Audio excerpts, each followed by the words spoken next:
അപ്പോൾ ഇന്ന് ഉച്ചയായപ്പോൾ എനിക്ക് ഇങ്ങനെ ഒന്ന് കഴിക്കാൻ തോന്നി കേട്ടോ. ഇത് നമ്മുടെ സ്കൂളിൽ പഠിക്കുന്ന സമയത്ത് കിട്ടുന്ന കഞ്ഞിയാണ് കേട്ടോ. ഇവിടെ ആർക്കും അത് വലിയ പിടുത്തമല്ല. അതുകൊണ്ട് എനിക്ക് മാത്രം അത് വെച്ച് കേട്ടോ.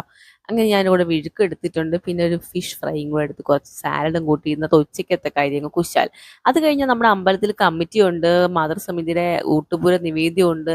പിന്നെ അമ്പലത്തിൽ പോയിട്ട് ഇച്ചിരി നാളായി. അപ്പോൾ ഞാൻ പോയി ഒന്ന് ഹാജർ വെച്ചിട്ട് വരാമെന്ന് വെച്ചിട്ട് ഞാൻ പോവാണ് കേട്ടോ. ഞങ്ങൾ തൊട്ട് താഴത്തെ അമ്പലം തന്നെയാണ് ചിറയിൽ ശ്രീ ഭഗവത്താൻ ക്ഷേത്രം. അങ്ങനെ അവിടെ ചെന്നപ്പോഴത്തേക്ക് നല്ല മഴയും കാര്യങ്ങളൊക്കെ ആയതുകൊണ്ട് തന്നെ കമ്മിറ്റിക്ക് എല്ലാവരും വന്നതൊന്നുമില്ല കേട്ടോ. പിന്നെ ഞാൻ ആ പൂജ തീരുന്നവരെ ഇരുന്ന് നമ്മൾ ആ പ്രസാദമൊക്കെ വാങ്ങിയിട്ട് ഞങ്ങൾ വീട്ടിൽ വന്നു കേട്ടോ. അപ്പോൾ ഇതൊക്കെയാണ് നമ്മുടെ അവിടെ പ്രസാദം. മാസത്തിൽ ഒരു ഊട്ടുപുര നടത്തുന്നുണ്ട്. അപ്പം വട, മറ്റേ നമ്മുടെ വയണയിലയുടെ അപ്പം, അങ്ങനെ കുറേ ഐറ്റംസ് കേട്ടോ. അതൊക്കെ നമ്മളെ ഇതിനകത്തുള്ള മതസ്ത്രീകൾ ആൻറ്റിമാരുണ്ടാക്കും. അങ്ങനെ അത് കഴിഞ്ഞ് പോയി തിരിച്ചു വരുന്ന സമയത്ത് ശില്പം വിളിക്കുന്നു, ഇവർ വരുന്നുണ്ട്, ഇവിടുത്തെ രോഗി കാണാൻ വരുന്നു എന്ന് പറഞ്ഞു. അപ്പോൾ ഞങ്ങൾക്ക് എന്തായാലും നൈറ്റ് ഫുഡ് ഇല്ല, വല്ല ബെറോട്ടയൊക്കെ വാങ്ങിക്കാമെന്ന് വിചാരിച്ച് നോക്കുമ്പോൾ ഒരു കടയിലും ബെറോട്ട ഇല്ല കേട്ടോ. ഇപ്പോൾ ഗ്യാസ് ഇല്ലാത്തതുകൊണ്ട്.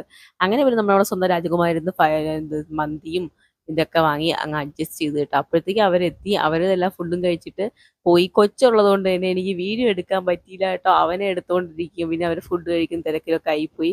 അങ്ങനെ അതെല്ലാം കഴിച്ചിട്ട് അവർ പോവുകയും ചെയ്തു. ഞങ്ങളെല്ലാവരും ഫുഡും കഴിച്ച് കിടന്നുറങ്ങി. അപ്പോൾ ഇത്രയൊക്കെ വീഡിയോ ഇഷ്ടപ്പെടുമെങ്കിൽ ലൈക്ക് ചെയ്യുക.